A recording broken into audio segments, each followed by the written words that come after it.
Today we're going to be taking a look at the Dexter Adjustable Trailer Coupler. So this one is gonna just need a couple things. One, we want to make sure it's gonna fit the ball that we're going to use for our hauling purposes. So this one's going to have a 2 5/16 inch ball. It is going to have a capacity of 14,000 pounds. So just make sure you don't overload your trailer. I think that's a pretty good amount of capacity. So it's pretty much going to cover all your light duty, medium duty stuff. For the heavier duty stuff, we do have a version of this that is going to be 21,000 pounds. So if you needed to get that, definitely go with that. We do want to get as much capacity as we think we're going to use, so might as well go overboard, because why not? Nothing's going to break that way. So one thing we are going to need, we are going to have a channel that is about 3 inches. That's what this is going to fit into. It doesn't come with the channel, and it does not come with mounting hardware either. If you really wanted to, we have the same exact thing right here. This one comes with the channel. This one comes with the hardware as well. So if that's something that you need, go ahead and grab this one. But it's the same exact part, as you can see right here. And we are going to have multiple different holes if you do go with this one.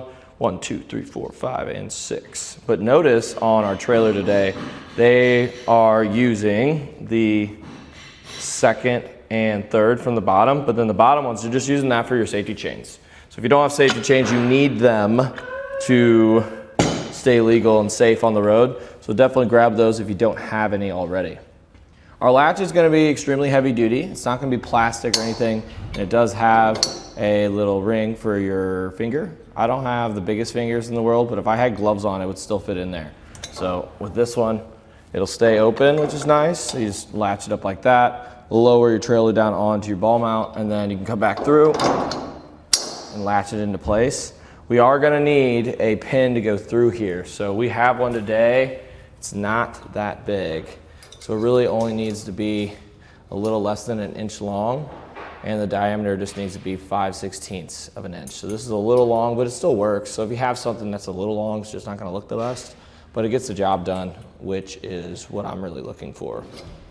If I were to compare this to a little bit simpler coupler, I think the Demgo Easy Latch is going to be the go-to, just because we can actually just lower this down without having to pull this up. So all we have to do is lower it down, and once it hits that ball, it'll slide up and then snap on.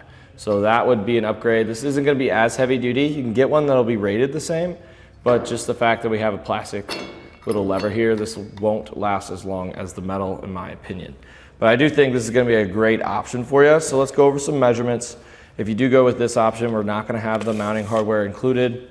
Our mounting hardware is about 5 inches long, and I did put some washers on the outsides just to make it a little bit easier to kind of cinch down so it's not rubbing on our little channel. So definitely get ones that are at least 5 inches long, and the diameter needs to be 5/8 of an inch. So let's go over some overall measurements. Overall, it's about 9.5 inches from the inside of the channel to the farthest point. And then from the center of the hitch pin hole, or from the center of the hole to the end is about 9 inches. And then the length that we're going to add to our trailer is about 8. It's made of steel, and it does have a powder coated finish to it, so it's not going to rust away over time. So you can be rest assured that your trailer is going to look great once you put this thing on there. And that'll do it for a look at the Dexter Adjustable Trailer Coupler.